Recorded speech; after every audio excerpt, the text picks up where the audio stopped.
Free Julius Jones. Free Julius Jones. Free Julius Jones. Do it with me. Free Julius Jones. Keep going. Free Julius Jones. Free Julius Jones. Today, this may seem to be a daunting task to see this man home free, but I'm going to tell you that each one of us have to continue to push each other. And if you cannot run, you walk to see this man's freedom. If you cannot walk, you crawl to see this man's freedom. But keep this movement moving forward to get this innocent man. Take anything away from this. It is that you need to have the same empathy, the same approach, the same motivation, the same passion as this family has to bring Julius home. And if you don't have that, find a way to get it. Because it's not optional for us to sit on the sidelines in this situation. It's not optional for us to march and then go home. Tomorrow you need to be talking about justice for Julius. Next week you need to be talking about justice for Julius. And when the day comes that Julius is released from prison, you need to be standing right there in attendance, welcoming him home and supporting his family, because that's why we're here. Dream that I was standing in the line to see Julius, and he was greeting and meeting people. And it was a beautiful dream, and it was so real until I woke up and realized that he wasn't free. But I truly believe that is a dream that I'll see come true. I can't wait to be standing in that line to greet my brother. Sometimes it seems like to tell the truth today is to run the risk of being killed. But if I fall, I will fall 5 foot 4 inches forward in the fight for my freedom. If I fall, I will fall 5 foot 4 inches forward in the fight for Julius Jones' freedom. Taylor has a sign over there that says, Julius was created in the image of God. So who are we to insult God? I need you to repeat after me.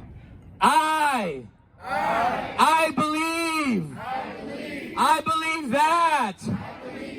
I believe that we will win. I believe that we will win. This movement is multi-class, it's multi-partisan, it's definitely melanated. But that's what the revolution was really just looking for. You have to realize that it starts with you. It just takes one. Literally just one. I see you, family. And I know you see me back. And to look at me is to look at yourself. The conversations that we have with each other is just about mirrors with each other. We learn from each other. We see God in each other. Today we are here for people power, and we the people will not stand idly by and watch our state continue this injustice in any form against our brother Julius Darius Jones. If you believe in salvation, in freedom, in peace, love, and justice, then damn it, we need you to stand up and scream, "Free Julius! Free Julius!" Showing up right now is important today and every day. And I could only speak on behalf of myself when I say this, but frankly, I don't want to see any more white folks lending their silence to the status quo rather than raising their voice against injustice. We're trying to find those intersections that are so crucial right now in these last 30 days of voices that maybe haven't been heard, that haven't been as outward or outspoken for Julius. You have 5 minutes today. Go to freejuliusjones.com and take a moment to look over the facts and listen to who actually killed Paul Howell say that he framed Julius. Let your heart sit in some of those really hard things to think about and wonder if the state of Oklahoma got it wrong, and then maybe ask that and pose that question to people who haven't taken action and who haven't learned about Julius's case. What would it look like to, I don't know, not have prisons at all?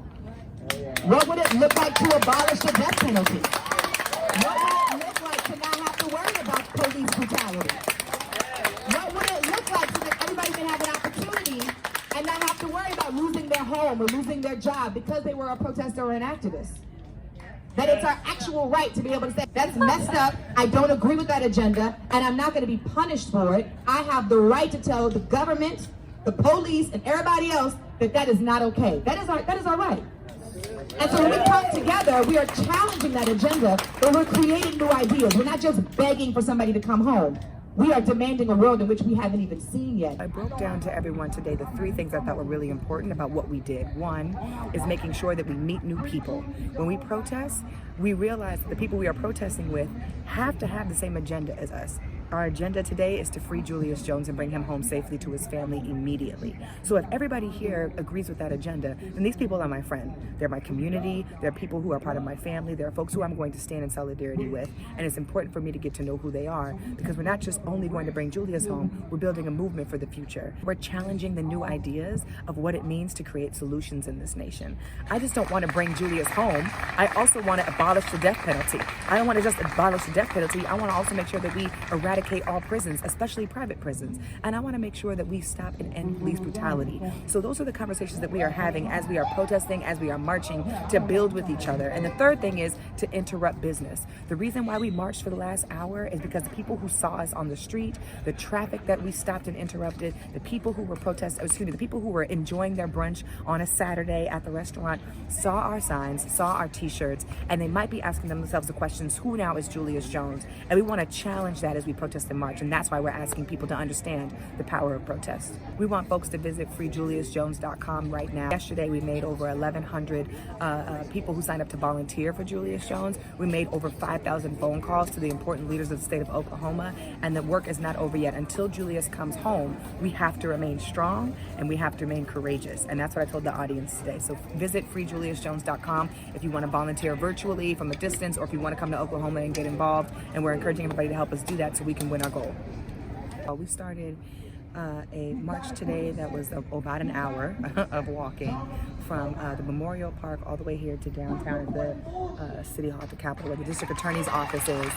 And we have about a little over 100 people here. And I asked folks here who has had their first time ever participating in a protest.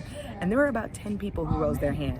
And so I had everybody in the audience clap for those new 10 people who were here, because there is so much stigmatism around protesting, and there's so much bad connotation around protesting, not recognizing the power of protest.